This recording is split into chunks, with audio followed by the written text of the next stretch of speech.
मुंबई शहर में एक विशाल मम्मी ने तबाही मचा रखी थी। वो गाड़ियों को उठा के फेंक रही थी, पेड़ों को उखाड़ रही थी, घरों को तोड़ रही थी। शहर में एकदम से मम्मी कैसे आ गई? वहीं दूसरी तरफ म्यूजियम में लोगों की भीड़ लगी हुई थी। इजिप्ट से 3 ममीज को मुंबई के 3 म्यूजियम में लाया गया था।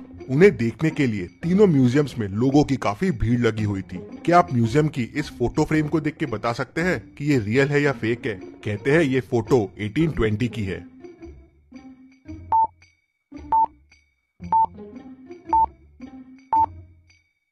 ये फेक फोटो है। 1820 की फोटो में प्लेन कहाँ से आएगा? उस वक्त प्लेन का इन्वेंशन ही नहीं हुआ था। तभी अचानक म्यूजियम में मम्मी घुस आती है। वो पूरे म्यूजियम में गैस छोड़ती है। गैस की वजह से सारे लोगों का दम घुटने लगता है और सारे बेहोश हो जाते हैं। मम्मी वहाँ अंदर आती है और ताबूत लेके चले जाती है।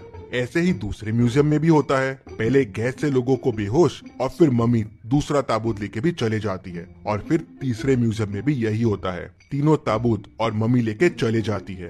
पूरे न्यूज चैनल के जरिए ये खबर पूरे शहर में फैल जाती है कि मुंबई में मम्मी घुस आई है और म्यूजियम से बाकी 3 मम्मियों को भी चुरा लिया है। लोगों में डर आ जाता है कि शायद बाकी 3 मम्मी भी जिंदा ना हो जाए। इस केस को सॉल्व करने के लिए डिटेक्टिव मेहुल आ जाता है। मेहुल म्यूजियम में पहुंच जाता है। म्यूजियम का ओनर मेहुल से मिलता है और उसे बताता है कि 3 ममीज जो ताबूत में कैद थे वो चोरी हो गए हैं। उनको एक बड़ी विशाल मम्मी ने ही चुराया है। वो मम्मी आई और यहाँ गैस छिड़ककर सबको बेहोश कर दिया और फिर ताबूत लेके चले गई। मेहुल थोड़ा सोच में पड़ जाता है। तभी उसे पास में एक पाइप पड़ा दिखता है। मेहुल समझ जाता है कि इस पाइप की मदद से ही गैस छोड़ा गया था। मतलब कोई म्यूजियम के आदमी ने भी मम्मी की मदद की होगी। मेहुल म्यूजियम के 3 लोगों से पूछताछ करता है। गार्ड कहता है, सर मैं तो बाहर पहरेदारी कर रहा था। जब मम्मी आई मैं मम्मी को देख के डर गया और वहाँ से भाग गया। टेक्नीशियन कहता है, सर मैं तो सीसीटीवी रूम में था। मम्मी को देख के डर गया और बाहर ही नहीं आया। मम्मी चले गई। उसके बाद बाहर आके मैंने ही ओनर को कॉल करके बुलाया। फिर ओनर कहता है, हाँ सर, इसी ने मुझे फोन करके बुलाया और मैं तुरंत यहाँ आ गया। मेहुल समझ जाता है कि तीनों में कौन मम्मी से मिला हुआ है। क्या आप सोच के बता सकते हैं कौन मिला हुआ है?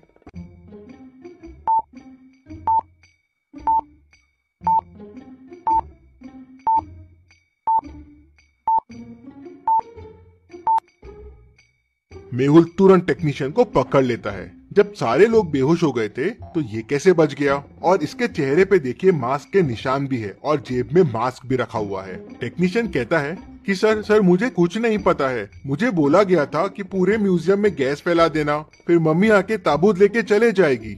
मेहुल ओनर से पूछता है, क्या कुछ कीमती था उस ताबूत में? नहीं सर, बस वो एक मम्मी का ताबूत था। सालों पुराना है, इजिप्ट से लाया गया था। मेहुल को ये बात कुछ हजम नहीं होती। कोई ताबूत के लिए शहर में और म्यूजियम में इतना हल्ला नहीं मचाएगा। मेहुल तीनों ताबूत के फोटोज मंगवाता है और उन्हें ध्यान से देखता है। तीनों ताबूत को देख मेहुल तुरंत समझ जाता है कि ताबूत की चोरी क्यों हुई है। क्या आप तीनों ताबूत को देख के बता सकते हैं? सोचिए और जल्दी से आपका आंसर मुझे कमेंट करके बताइए।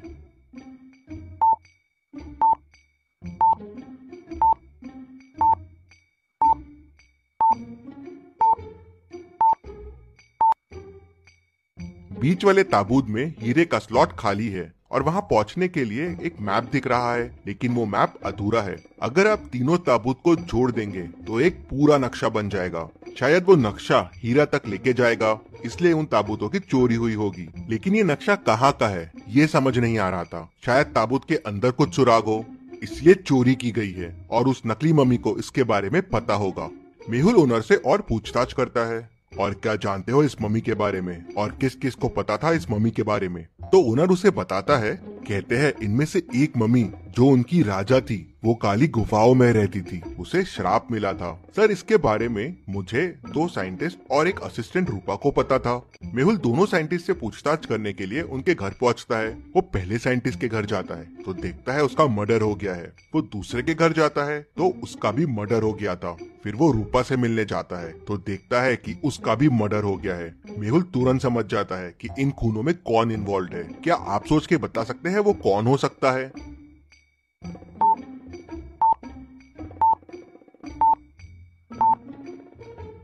सोचिए और मुझे आपका आंसर कमेंट करके बताइए।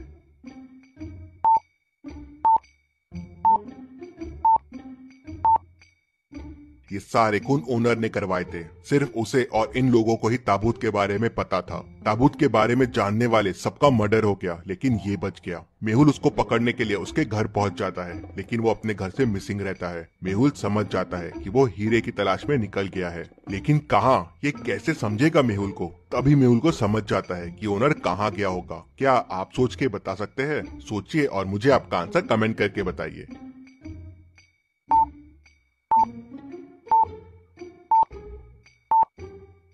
ओनर ने मेहुल को काली गुफाओं के बारे में बताया था। राजा वहीं कैद था, तो शायद हीरा भी वहीं होगा और नक्शा इन गुफाओं का होगा। मेहुल तुरंत अपनी कार के पास भागता है, लेकिन मेहुल की कार लॉक्ड रहती है। क्या आप बता सकते हैं लॉक कैसे खुलेगा?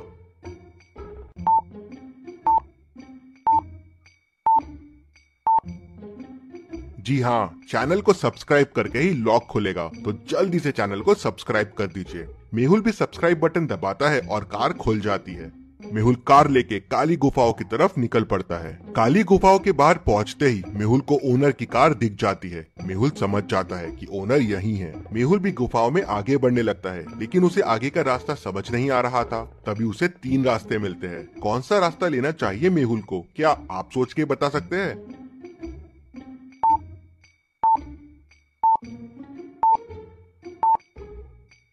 मेहुल को तीसरा रास्ता लेना चाहिए। तीसरे रास्ते में पैरों के निशान दिख रहे हैं, मतलब ओनर यहीं से गया होगा। मेहुल पैरों के निशान को फॉलो करता हुआ तीसरे रास्ते में चला जाता है। वहाँ उसे एक बड़ा सा दरवाजा मिलता है जो बंद है। क्या आप इस लॉक को ध्यान से देख के बता सकते हैं दरवाजे को खोलने का कोड क्या होगा? सोचिए और मुझे आपका आंसर कमेंट करके बताइए।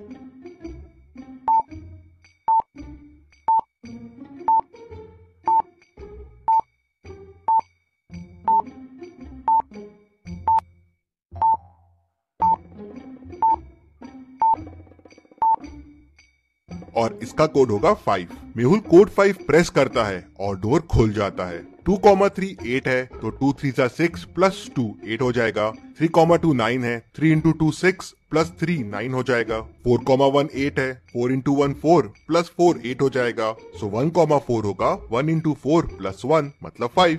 मेहुल अंदर जाता है तो उसे वहाँ ओनर मिल जाता है। मेहुल उसे पकड़ लेता है और सीधे ले जाके जेल में डाल देता है, लेकिन ओनर कहता है कि उसके पास ताबूत नहीं है। किसी अनजान व्यक्ति ने उससे ताबूत खरीद लिया था। उसने तो नक्शा याद कर लिया था और ताबूत के अंदर से वो पेपर निकाल लिया था जिसमें इस गुफा के बारे में पता था, और गलती से मैंने आपको उसके बारे में बता दिया। मुझे ताबूत बेचने के 1 करोड़ रुपए मिले थे और मैंने ही दोनों साइंटिस्ट और रूपा का खून किया, जिससे इन ताबूत के बारे में किसी और को नहीं पता चले। मेहुल तुरंत समझ जाता है कि ताबूत किसने खरीदा होगा। क्या आप पूरी स्टोरी को ध्यान से सोच के समझ के बता सकते हैं ताबूत किसने खरीदा होगा? आप चाहे तो वीडियो को रिपीट कर सकते हैं।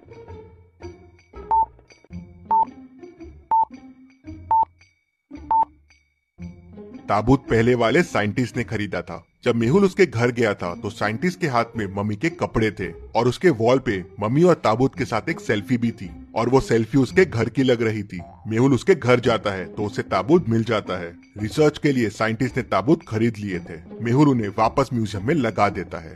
Case solved, detective Mehul rocks. इसी बात पे जल्दी से वीडियो को लाइक कर दीजिए। चलिए अगली पहेली देखते हैं।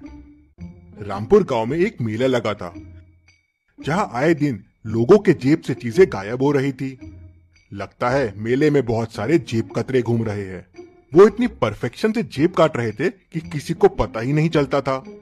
एक दिन इंस्पेक्टर गणपत मेले में जाता है जेब कतरों को पकड़ने के लिए, लेकिन कोई उसकी जेब काट लेता है और उसे पता ही नहीं चलता। ये बात डिटेक्टिव मेहुल तक पहुंच जाती है, तो अगले दिन मेहुल जाता है मेले में जेब कतरों को पकड़ने के लिए। लॉजिकल आर्मी पॉज कीजिए और सोचिए क्या तरीका अपना सकता है मेहुल जेब कतरों को पकड़ने के लिए। सोचिए और मुझे आपका आंसर कमेंट करके बताइए।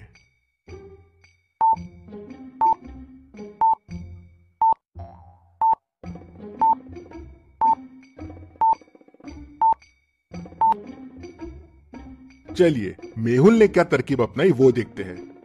मेहुल ने पैसों को एक रस्सी से बांध दिया और रस्सी अपने जेब के अंदर बांध दी और थोड़े पैसे जेब से बाहर निकाल दिए, जिससे जेब कतरों को लालच आ जाए। और जब जेब कतरे ने पैसे निकालने की कोशिश की और भागने लगा, रस्सी खींची और मेहुल समझ गया उसने तुरंत उनको पकड़ लिया। Detective Mehul rocks. इसी बात पे जल्दी से वीडियो को लाइक कर दीजिए। और आपने क्या सोचा है, आप